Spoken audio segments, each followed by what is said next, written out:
Rarely has a president faced a foreign policy puzzle this complex. President Obama, of course, came into office pledging to repair America's relationship with the Muslim world.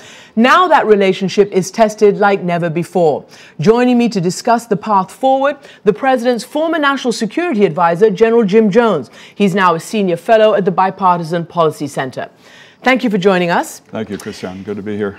Let's first talk about Afghanistan, since that seems to be a real crisis again at the moment.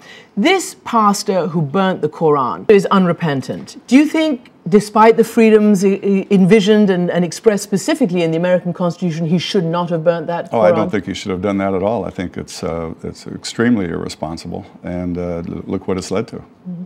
You also heard Mike Betcher's report, a fierce firefight along the Pakistani border, one of the worst that the Americans have been involved in. Mm-hmm. Right now, do you think the United States forces can pull down significantly in July?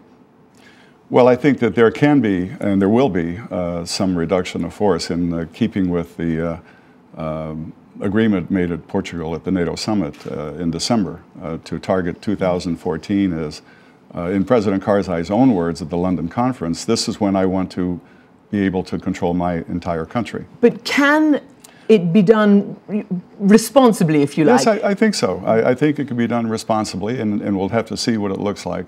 A lot of it hinges on what happens on the other side of the border with our friends, our neighbors, the Pakistanis.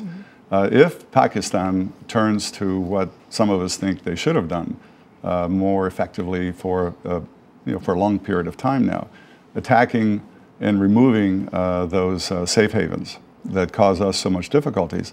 And if we can get some sort of coordination with their forces, then I think you can, in fact, You say if, you don't seem convinced that they're playing their part. Well, I'm not convinced. I think there was some good progress made in the Swat Valley and in North Waziristan a year or so ago, but it hasn't been sustained.